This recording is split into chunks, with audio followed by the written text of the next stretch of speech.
Have you ever met a seller who's looking in the rear view mirror for pricing? Oh my gosh, it's not 2021 anymore, is it? What do you say to somebody who wants to price their home above the market and crawl their way down to where buyer activity is? This is where we work that conversation out. You'll hear in today's episode several different ways to introduce the concerns of overpricing and learn the best way that you can overcome that objection and consult with sellers at the best level. Let's go check out the episode. Fantastic. Look, it's a big travel day. I think we still are probably going to exceed triple digits here. Right at the 8:30 hour, they start to bounce in. But you can come early like John did and ask other questions. My name is Chris Hurley. Welcome. This is the Scripts and Role Play session that happens every morning. It's a pretty exciting group. Text scriptsjedi.club to everybody you meet and say, come to this training.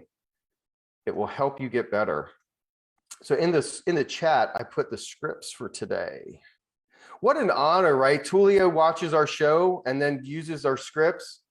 Should charge him a fee, should I not? Tulio, put in the chat my Venmo so Tulio can send me the exorbitant fees from the Mountain Time Zone execution of this call. All right, so we're going to meet people that want to price the house higher than the market. Is that possible? Is it possible to meet the greedy Grinches who are trying to overcapitalize the market? It's possible. So there's scripts that we're going to practice here. There's two of them. They're in the chat. And there's option 1 and 2. Just get comfortable at being in a scenario where you hear the words that sound totally inappropriate for success in the market. You know what would succeed. You've shown them a list. And this home at 1.2, this home at 1.1, this home at 1.4, and they say, let's try 1.6. You say, 1.6? It'll never sell at 1.6. What are we going to do? So this is a conversation about it. So you know what frightens me about pricing it higher? People who have seen many houses and they'll find yours, but they won't look at it because the price. We don't want to drive buyers away. We want to attract buyers and we want them to make offers. Does that make sense? You know what concerns me about that? The greatest number of showings come in the first 3 weeks. They see the house is overpriced, they walk away, and we don't get them back. Let's get one or more people to make an offer right away, like other people are doing. And if more than one people likes the price, they might even compete and drive the price higher. Wouldn't that show you the true ceiling of the market?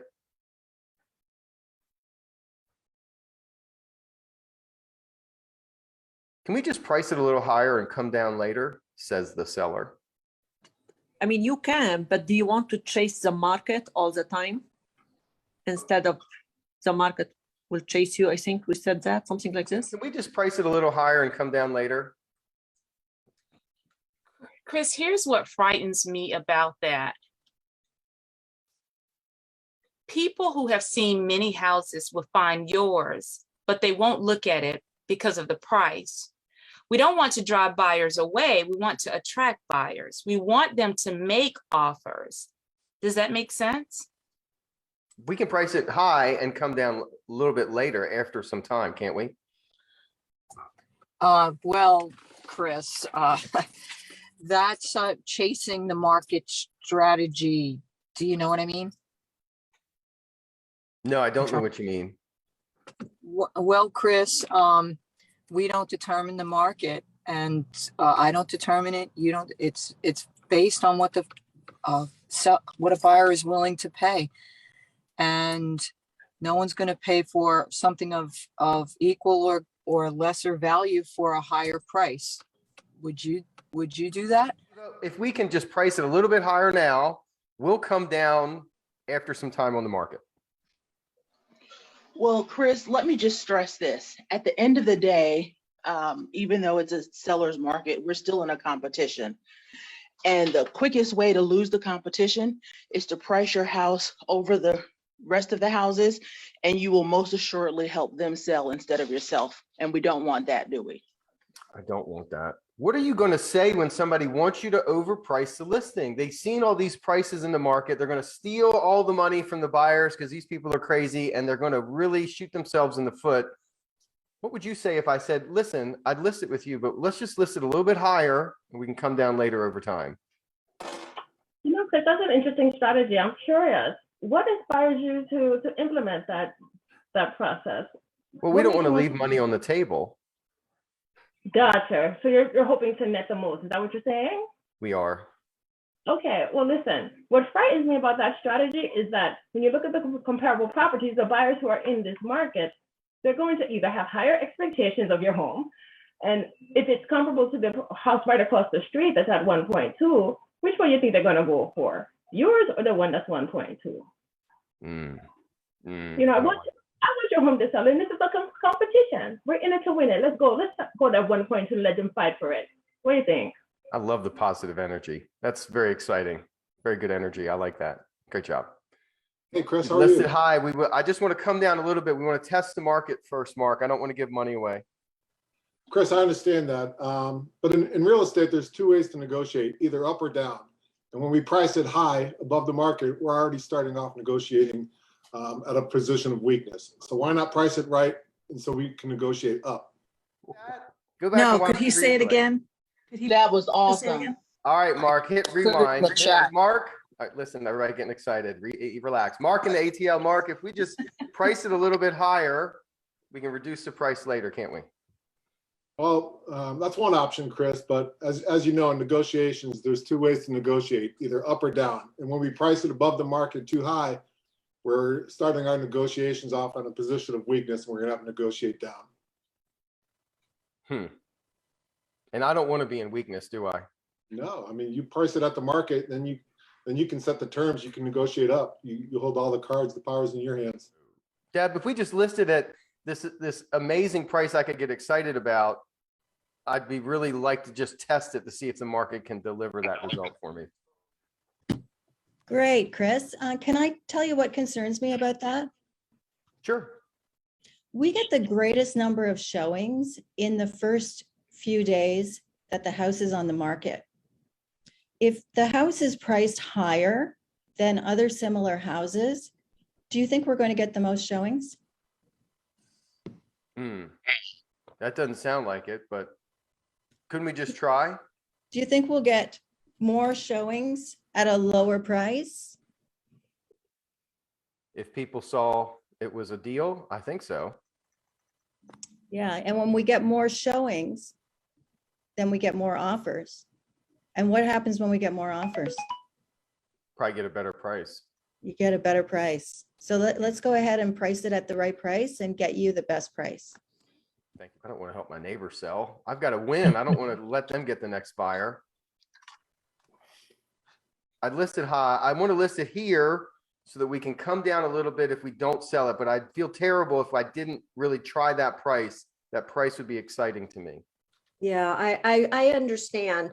You know, the buyers are the ones that determine value. And if they think that the property is overpriced, do you think that they're going to look at your house or another house? The second part is, and if we have to take a markdown later, when you see an item on a markdown, does that tell you that it was an item that people wanted or didn't want? Do you want your house to be a markdown house? Hey, Chris, I know you want to get that 1.6 that you're looking for, but let's take a second to visualize. Let's say you're in a grocery store shopping for cookies, right? And there are about 4 packs of cookies, and they're all pretty comparable from the outside. Without taking a look on what's inside, if you have a cookie that's about $1, one that's $1.25, another one that's 75 cents, and then the last cookie is $5, would you spend time looking at the last cookies? Probably not, John. Exactly. And so if you reprice your house too high, a lot of buyers will just glance over your house and go right to the next one over. So let's price it right and get your home sold. I could list my house much higher than what you're thinking and just come down if we don't sell it. You know, Chris, have you ever been to an auction? I have. Or do you know how auctions work? Yeah, I've seen stuff on the car auction stuff. Share with me what you know, just really quickly. Well, they run cars over, people bid on them. Sometimes people don't bid on them, but they all, the people want them, they bid. Sometimes the price gets ridiculous and it sells. Yeah. And so that's the same effect that we want to have for your house. We want the market to dictate the price of your home, and the auction effect, where you start at a median price and allow the bidders to determine the value. I believe we'll get what you want, but we need to start at a price where the market dictates it. How does that sound to you? Not too happy about it, but I'm kind of concerned we'd leave money on the table. If I don't get an offer that I like, do I have to sign it? You do not. We keep going, we keep moving. Okay. That's how the auction works. So let's start the auction effect on your home. We hope you're enjoying this episode of the Scripts Jedi. We love to hear from you, hear feedback, script ideas, and we also love when you subscribe. So don't forget to hit that button over there, and that way you'll be notified of the next episode when it's published. If you're searching for virtual assistant help to scale your service, but concerned about long-term contracts or training people to serve your business, that's what Evolve Virtually does, my company. We provide virtual assistants without the long-term commitments in an a la carte format to work on your database or even prospecting, ways that we can level up our business with trained support staff and not get bogged down in management or recruiting. Keep focusing on your business with the right virtual assistants to make everything run behind the scenes. Evolve Virtually does that for you. Let me know how I can help. Let's go back to the episode. Let's take a second to visualize. I love that break. That stood out so much to me as a good transition to go to the story part. And you could use a metaphor like Juliet used or Mindy, but there's a way that you're going to bring new information to the dialogue between you and the seller that indicates the peril of overpricing, the peril of being on the market too long with no one looking at it, not getting the result. And remember yesterday, there people said that there's market decisions that are made aren't pricing based all the time. Many of them are timing based. That timing is really the key for people, and that time on market would be something that they would not enjoy. So really, if you could sell this predictably in one weekend, is that better than being on the market for 90 days, hoping for a price that may never come in? I mean, imagine that sailor's wife on the shore looking out for the sailboat that never comes in. Do you want to be that? Do you want to seize the day and move on? What's your metaphor? So we're going to go out in breakout rooms, practice the overpricing script. You've got 3 here. Mark and the ATL threw one out. I threw 2 out. You had metaphors from Juliet and Mindy and John. What's your metaphor? What will you use to convey the peril of overpricing on the market? So when we come, I want to overprice my house. Can't we just try it at $650 and then we'll come down a little bit if it doesn't sell? Well, Chris, I understand that you want to get the highest and best price, right? I do. That's right. And the best way to do that is to price it correctly within the market, because more buyers come the first week and make more offers than later. If you have to reduce your price, you'll reduce the chance to have buyers bid on your house. So I think we should price it at the correct price of the market. Let's say, I would say 600 or 599 is actually better. It's better than 600. So if we price it at that, chances are that we have a lot of buyers come and we have probably overbid. So would you like that? I would like that. Okay, so what you say if you price it at 599 and we go with it? As long as you're sure we're going to sell it, because I don't want to lose money on this deal. Well, the market will determine, Chris, what your house is worth. If it's worth more, you'll get more. Linda, I want to list the house with you, but I'm afraid of leaving money on the table. My neighbors are selling it for so much. Can't we just price it here? And if nobody bids on it, we'll just come down a little bit next week. I totally understand that concern, Chris. Here's what frightens me about pricing higher. The greatest number of showings come in the first 3 weeks. If buyers see the house is overpriced, they walk away and we don't get them back. Let's get 1 or more buyers to make an offer right away. If more than 1 likes your price, they might even compete and drive it higher. Wouldn't that be great? That would be great. Do you know what the buyers will start thinking at that point? They'll start asking themselves and their agent, what's wrong with this house? Because in a market where every other house that hits the market sells with multiple offers at the right price, and your home is just sitting on the market week after week, that sends a subtle signal to the market that there's something wrong with your house. And in our industry, do you know what we call that? A stigma. You don't want a stigma, do you? No. I don't want a stigma either. You know what the cure for stigma is? My price.